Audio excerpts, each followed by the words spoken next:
And I think part of the reason that Coach Rhule, and listen, again, zero disrespect to Coach White because he's really, really good at his job. But when he says it's year 3, Butler, he's got a chance to be able to do more with more experience. That's got to be a lot of what he's talking about, right? Yeah, I think so. I think it's just a lot of like just giving multiple looks. And I mean, again, from the sounds of it, and from What they want to at do. least what we've seen too, like they're going to play all kinds of different positions. Um, this year, and not and you're going to see all kinds of different looks. You're going to see a lot of dime. You're going to see a lot of nickel, different types of nickel. More of like a what would look like a kind of a penny front, or like a 4-2-5 front.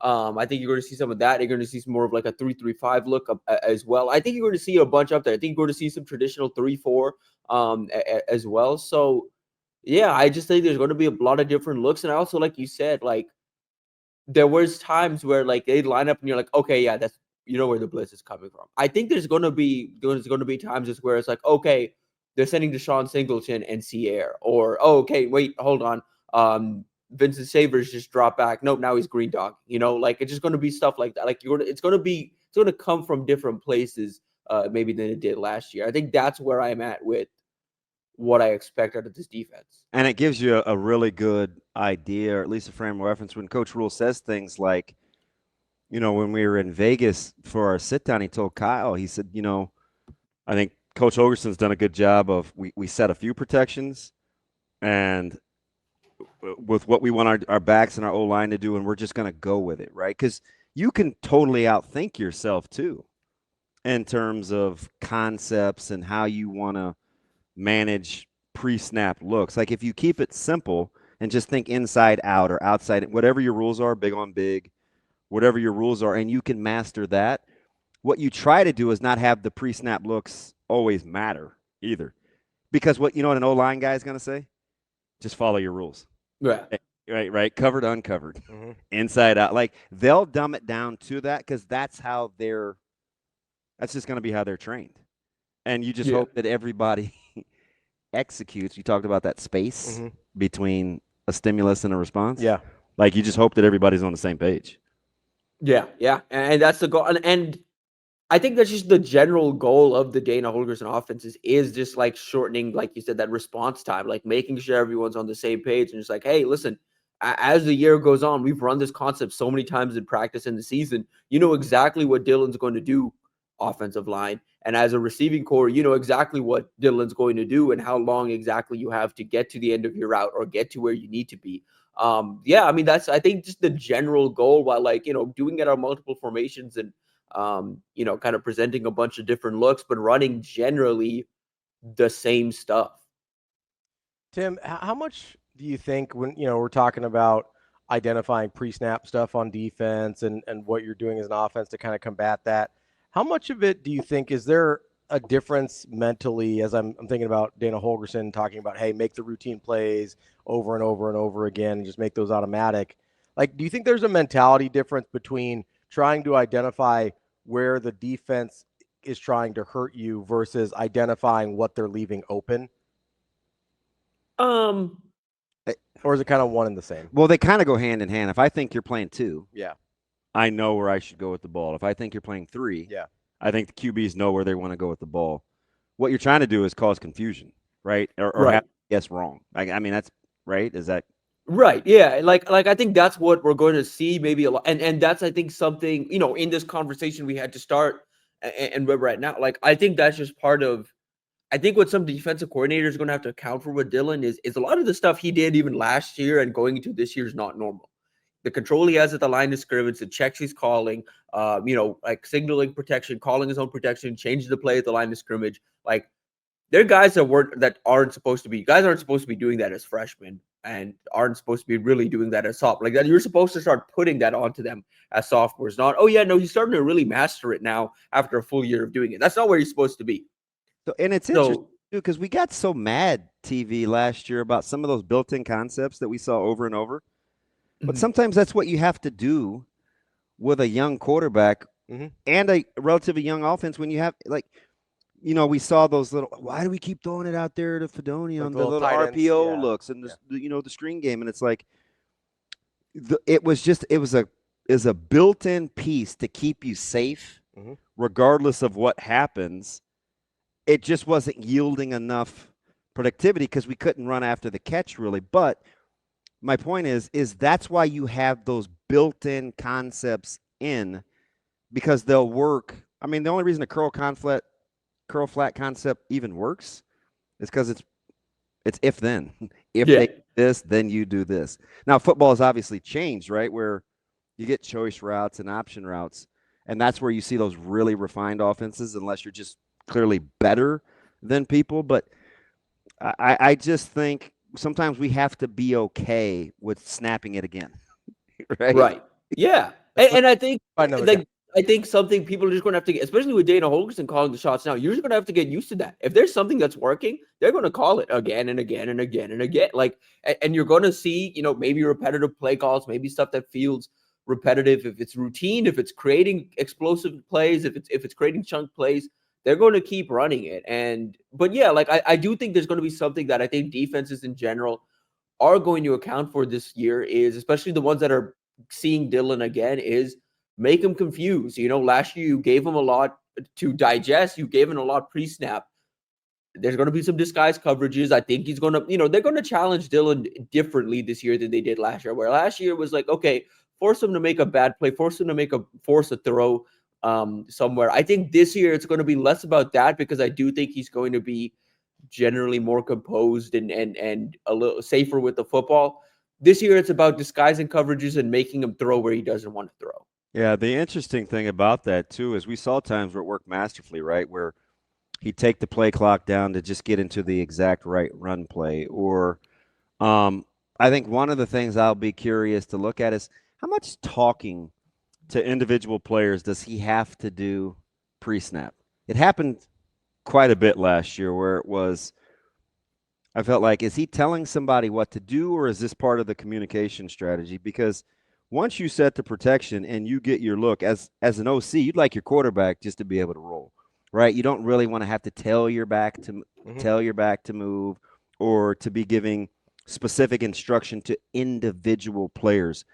If they can limit that in year two, that even furthers the growth and expedites the processing of a real-time play too, just by simply having everybody knowing what they're doing. Right. I feel like that's something obvious, but I mean, yeah, I feel like that's something that I've kind of just dismissed as like, oh, that's going to be better this year. That's just something that Dana Holgorsen, that's like a little thing that Dana Holgorsen's come in and made more efficient, like already.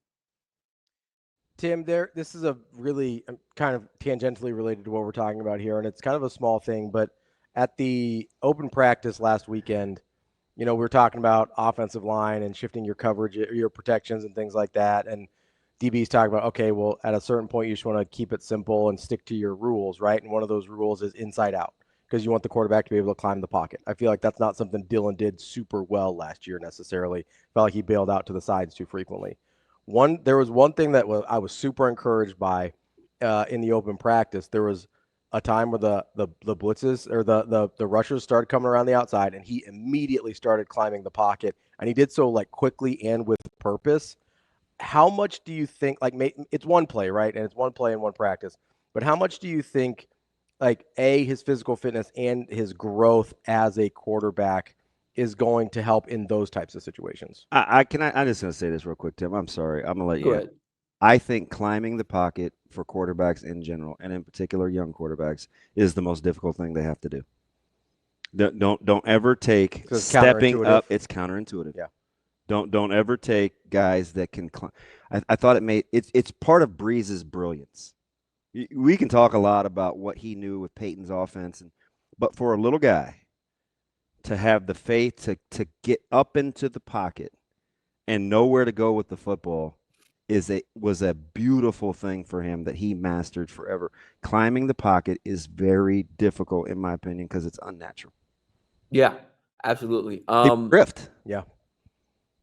Yeah, and you saw that because that's just the thing that young quarterbacks do. No, I think, the goal for Dylan this offseason wasn't to like really get faster or anything. I think it was just to get more explosive, like those little moments of short in the short area. Hey, defensive ends bearing down. let me step up real quick and I can actually get out of the way. I think that was the goal this offseason. And again, from the glimpses we've seen in these practices and in the offseason and stuff, yeah, he does look a little more explosive, in the short area. We'll have to see it, kind of in fruition. But yeah, I mean, I think everything around him is in a better place than it was last year. I think. I maybe the offensive line's a wait and see offensive tackle situation specifically, just because you kind of knew who, even with the injuries last year, you kind of knew who the guys were, and this year it is kind of still like a battle that's getting figured out. But everything around him is better. The operation around him is more efficient. And yeah, he's done the work to his body. He's got a supporting cast now. He kind of knows going into the year, it's not all on him. Like maybe he might have thought at times going into last year. Now Emmett Johnson is your, go-to number one back. You have a number one receiver. You have an established tight end room. You have weapons around you, and okay, if it comes down to it, I don't need to be the one that needs to win the game for Nebraska here. We can rely on Emmett. We can rely on Mekhi Nelson. I can just dump it off and have my guys create after the catch because I trust him so much. I think all of that will make him, if he takes that next step, it's because of all of those things on top of the work that he's done to himself. When you're taking a look at, conversely, if iron does sharpen iron, and I loved, Saturday, they got a ton of sparks, right? Because that happens when iron sharpens iron. Defensively, the cat and mouse game in terms of where guys need to be, if in fact they do want to be multiple TV, that can only help, right? I mean, if you're going against an offense that's highly predicated on matchups and being kind of formulaic, defensively, it forces you to be self-aware, to know where you're good and where you're vulnerable too, which is, I think 90% of a pre-snap look is knowing where you're vulnerable. Yeah, I think what makes Nebraska, like when I evaluate this team and, one of the challenges they present other teams, but on the flip side of it, kind of what they'll have to account for with each team, maybe compared to years past when, watching this team and trying to, kind of break down this team, this year it feels like they're so versatile at wide receiver and DB this year, where like, okay, yeah, like you said, they're challenging each other in practice, but also, now, Dana Holgorsen, the offensive guys, they have a feel for what kind of DBs are going to give them trouble. On the flip side of it, the DBs have an idea of what type of receivers give specific, DBs trouble. Like, okay, hey, Nebraska's got USC coming to town and there's some big bodies on the outside. Who needs to be out there for Nebraska? We know now because, hey, who are the guys that held up against Quinn Clark and Jeremiah Jones and Dane Key and Isaiah Hunter? Who were those guys? Okay, well, those guys probably need to be out there against Jacoby Lane and Mekhi Lemon in that USC room. Like, I think depending on the room and depending on the type of match. Lemon working out of the slot is terrifying. Terrifying. Like, yeah.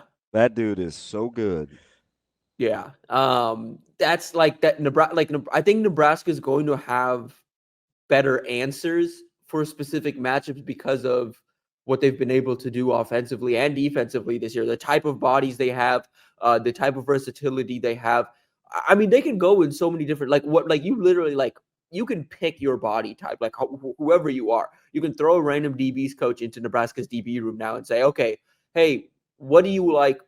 We have those body types here. Whatever you like, we have it. That Nebraska has it. They've got the bigger bodies, the Donovan Joneses. They've got the smaller slider bodies with the length. They've got everything you want when you're building out a DB room.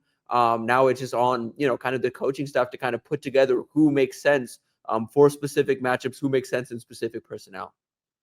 Tim, I know it's been almost a full week now, but it's the first time we've talked to you since the open practice. Just general thoughts of what stuck out to you, if anybody individually stuck out, or if something really caught your eye.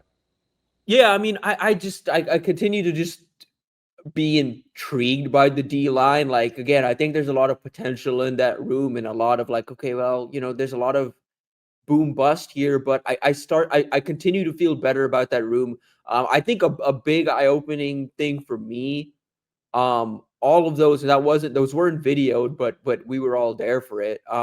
Just the runs inside, I think, like the 30-yard line, where they were just splitting carries between Emmett Johnson, Isaiah Mosey, and Mekhi Nelson and a few others. Just how many times I think Nelson had a really good practice, and I do think I'm a lot more confident at this point of fall camp in Nebraska's running back depth, regardless of the health of Quentin Ives. Like he's been banged up. We haven't seen him in a week or so. Like even if he's kind of like in and out, I just kind of feel better about the room with Emmett, Mekhi Nelson, Isaiah Mosey, Kenneth Williams, and whoever else, Connor Booth, whoever else is in that room, whoever can provide snaps. I feel better about the room now than I did coming into camp. And then, yeah, I mean, outside of that, I just think again, like the how versatile the DB room is. Like I just continue to be impressed by that. Like there's so many bodies in there. We talked so much about just the number of guys in there. They're gonna need but how different everyone looks and how many different answers they have for different things, and like how many names we just don't talk enough about, like the Justin Retts and the Jameer Khans that are going to contribute probably a good bit for Nebraska this fall. With pre-snap looks and versatility, do you look at kind of the amount of bodies they have as a plus, or it's not really a negative, but the more variables you introduce in terms of capabilities, you better really be good at teaching, or have guys have zeroed in on their defined roles. How soon before you think experience catches up with Nebraska where they can benefit from both? I mean, I think it depends on your belief in the coaching staff and their ability to put guys in the right positions. I mean, I've had that internal debate myself all offseason, I feel like, where, okay, hey, it's the first third and medium. Nebraska needs to stop. They need to gain some momentum. They need to stop. And, it's like, hey, we're going nickel. We're going 3-3-5. We're going nickel. Hey, we want to be in man. Okay, do we rely maybe on the, and again, just throwing a name, but do we rely maybe on the experience of Malcolm Hartzog out there when it's a true man situation and a pass first situation? Or do we maybe rely on the potential and the ball skills of a Amari Sanders, or, a Larry Tarver, or, like a Donovan Jones? Like I'm just curious, when that situation comes up, who does Nebraska throw out there? Does it come back to bite them? Our defense is going to be able to isolate. I think that there's this, which we saw last year. I don't think you're going to see this year. There were times last year where an offense, we saw Illinois with Tommy Hill early on before Tommy got benched.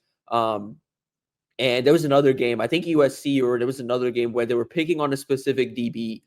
I don't think you're going to see that this year. If someone's getting picked on, they're going to get pulled within 3 snaps, like just because there's enough depth behind them to be like, okay, you're not working out, like we're going to try something else. But does Nebraska get burned a whole lot by like just getting picked on by someone 3 plays in a row and then they get burnt, or then they get rotated out? Or does Nebraska have the right guys in position where that's not even a question? Like no one is really getting burnt or really isolated or picked on in that sense.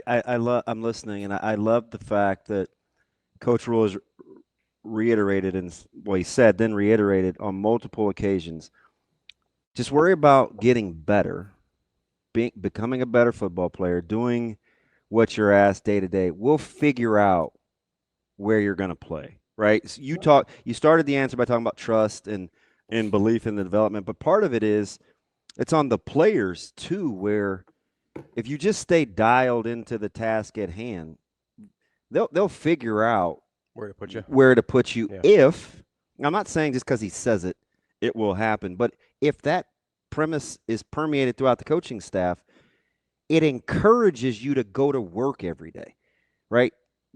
Something I don't think should be lost in that, TV, is Butler also reiterated it. Hey, how many guys can you play? Well, how many good? How many? We'll play the good. We'll play all the good ones.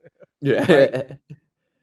The message is the same, even though they're saying it differently. I think it encourages competition, because you think you're always in the hunt. You always got a shot. If I do what I'm told, because that's what they keep telling me. Now, if they go back on it, that's a whole nother problem. Or they don't follow through, right? That's what I'm saying. Yeah. Oh, okay. Yeah. Like I think the consistency of the message. You hear Coach Holgorsen, hey, if a guy can't, nothing drives me crazy more than if a guy can't get lined up right, or like the I'm more go kick Mekhi in the butt if he, whatever. The more the consistency of the message is communicated, the more I think players will respond to the competition. I said this to Ravi TV yesterday. I said real detachment, like I'm out. I'm moving away from that. Whether you quit or it's a relationship or whatever, it doesn't come from anger. It doesn't come from being like you're mad. It real detachment comes from clarity. When it's like, yep, he said that. I'm either capable of doing it or I'm not. Mhm. Like that's real detachment happens from clarity, not out of anger. Yeah. Right. Right. Yeah, no, and yeah, you're right. Like I kind of, and like you said, like it's not, the thing is, it's not just them saying it. I mean, we've been in practice. Everyone's getting reps. Like, and it's like, even though they're not doing what they did last year in spring, where it's like, they're rotating across 3 fields and there's all this, everyone's getting reps. Everyone's getting coached through. Like, I spent a lot of time around the DBs on Saturday and like Indy specifically. And it's Addison Williams and it's, John Butler's rotating in there as well. And it's Phil Snow. And they're all harping on guys that are like, pretty deep in the, like, hey, like, it's Derek Branch getting yelled. It's like, I don't know how much we're going to see Derek Branch, in the starting rotation or in the rotation itself in the secondary. We're probably going to be seeing more on special teams, but he's getting coached up just like he's, he has an opportunity to play, which, maybe he does, and so that's where like, yeah, Well, you can't assume everybody stays healthy, right? I right. mean, And you're also instilling that belief in everybody. And also, again, like you said, like, yeah, you never know what's going to happen. So you want everybody to be prepared. The worst thing you want, which Nebraska ran into last year, they've run into years before.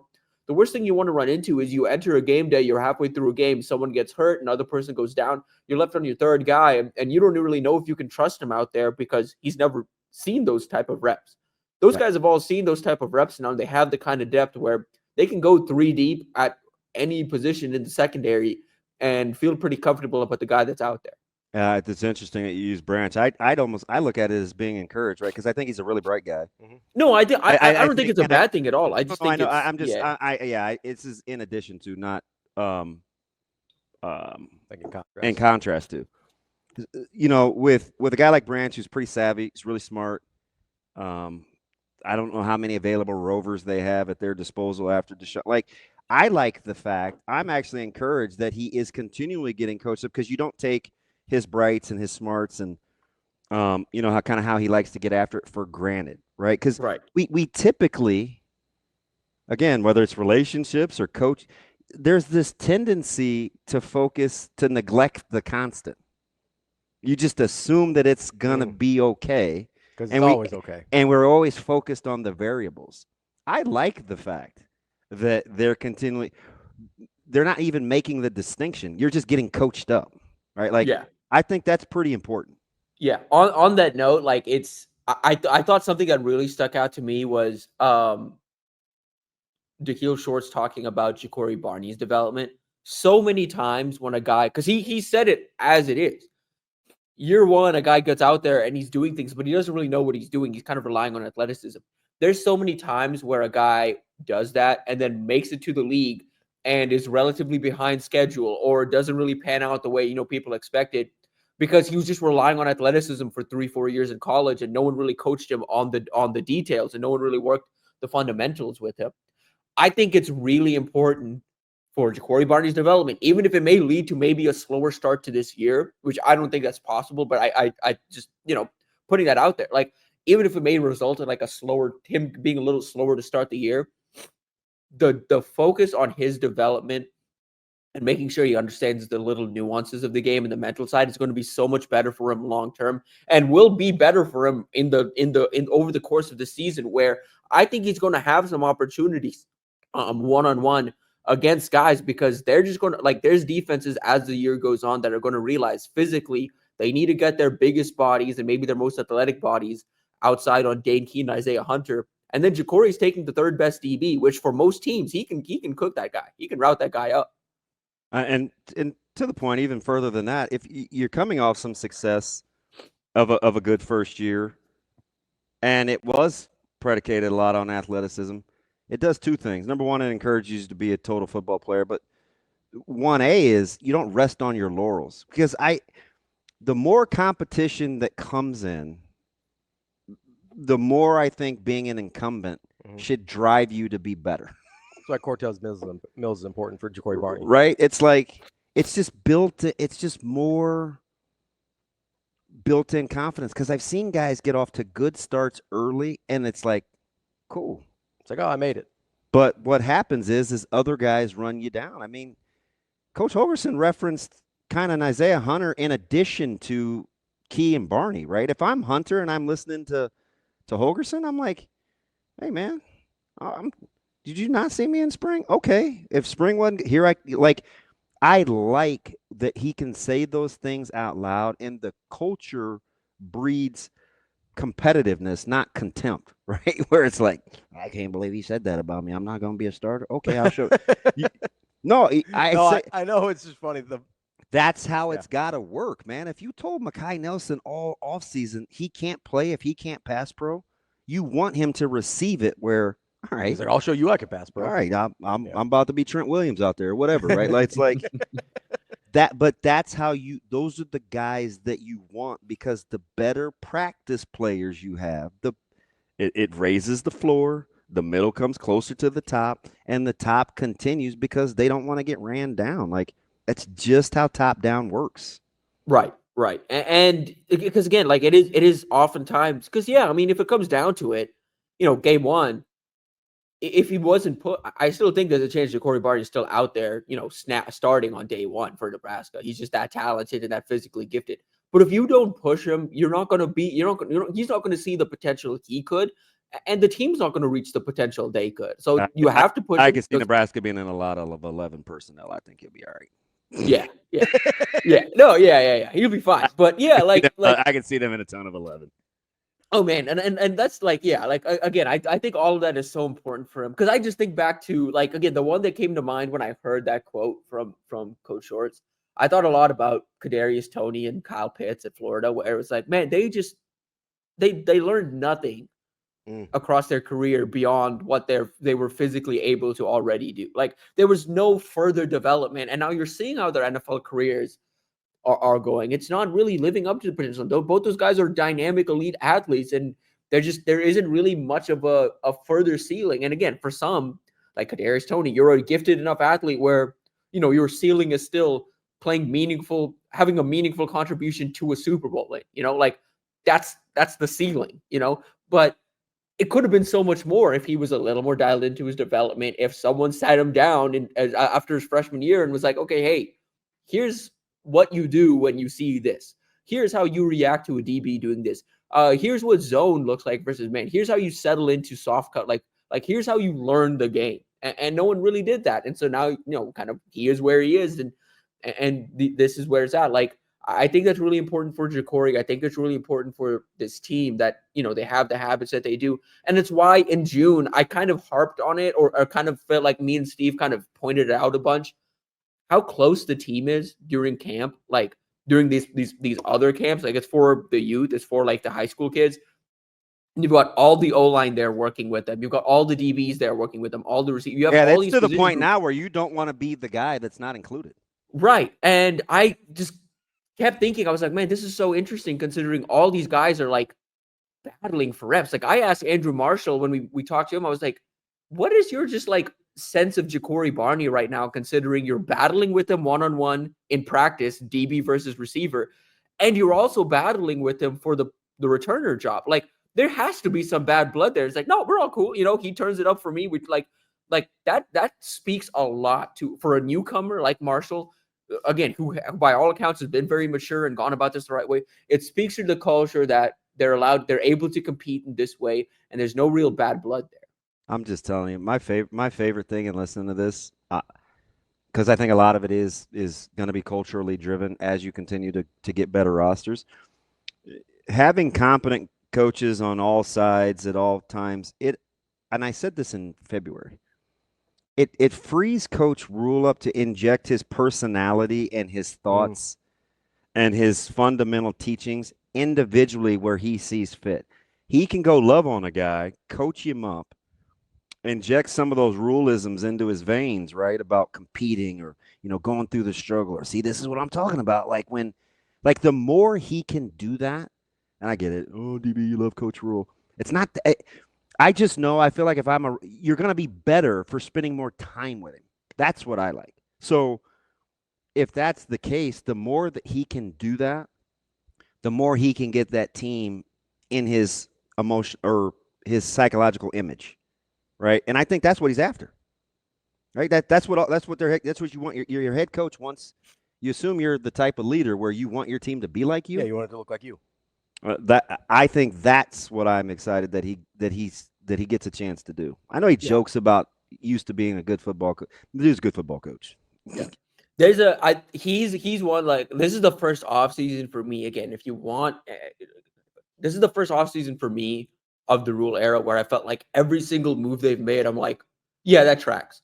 That's a culture fit. That's a guy that makes sense. Like, every single person they added for the most part. I was like, oh yeah, all of this makes sense. Like the guys that we project to contribute, the Andrew Marshalls, the Dane Keys. It's like, oh yeah, like if you wanted Nebraska to go get some talent and surround them with the right talent, and you told me this is Matt Rhule trying to make the year 3 jump, all of these guys fit that culture. This is the first offseason where it's felt like that. And for the most part, most of the new additions have pretty much like kind of stepped in, been the leaders they've been expected to be, or contributed to the room the way they've been expected to be.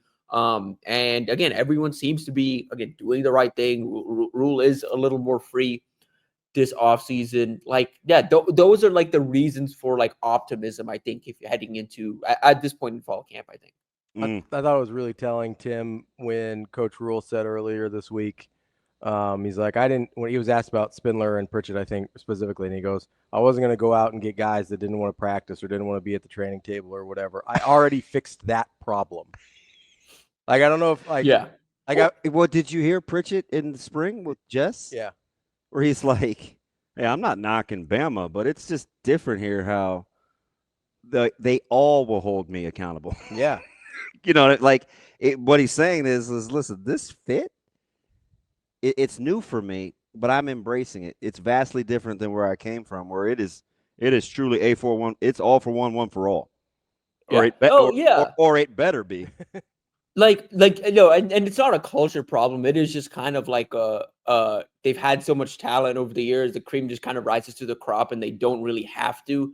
But Bama over the last few years has had this thing where it's like, okay, some of these really physically talented offensive linemen they've had in the program have not reached their potential or reached their ceiling or been able to control their bodies. There just isn't that incentive in the same way maybe there is at Nebraska. That this is something specific about Donovan Raiola that allows him to, kind of keep guys accountable, but also like keep a room tight knit, keep a room together.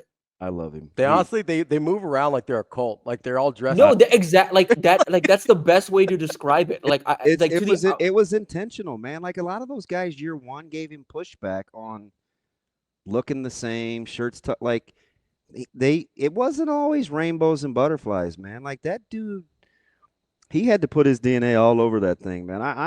They look like clones now. I'm a huge Donnie. Like it's just hard. I think he's hard one to get guys to think collectively. He's one where I think the people that have been around him, like the perception from people that have been around him versus I think the general fan base is vastly different. Like people that have been around him, I think understand the type of coach he is. How long have I been trying to tell people? Well, I think I tweeted out, and I'm not going to tell the business, but I'm watching him with Sanders, like one-on-one. I'm like, this dude's incredible. He's just really good at connecting, and the authenticity just oozes, right? And I get it. I think Baker's going to start at Texas. I think Sanders is penciled in to start at Tennessee. Nebraska's. Oh, hey, he has answered all of the questions at Tennessee so far. Listen, Donnie's pretty good. Yeah.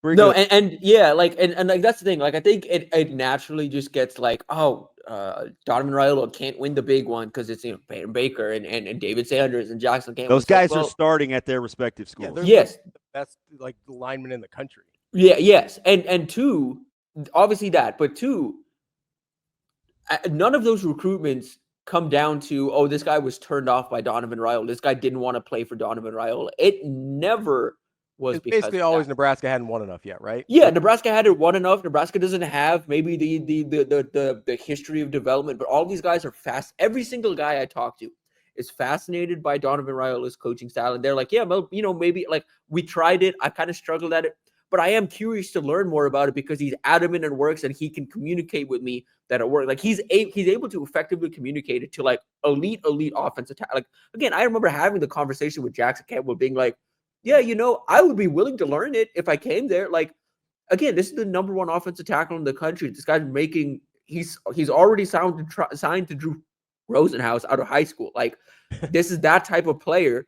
And he's like, oh yeah, I'm willing to completely break down my offensive line, technique and relearn it for this guy. It did obviously happen, but like that is the extent of which, hey, like Donovan Raiola has the kind of the trust in some of these guys and kind of built that trust and the faith that he has in his own coaching style. Again, like so much of it does come down to that. He's not coaching something because Matt Rhule told him to coach it and he's like, okay, I'll do it. Like he's very passionate about it. And I think that passion shines through to recruits and, kind of future players. That's our guy, Tim Verghese, Inside Nebraska. Great stuff as always, Tim. Appreciate the time. We'll talk to you next week. Thanks, TV. Appreciate you guys.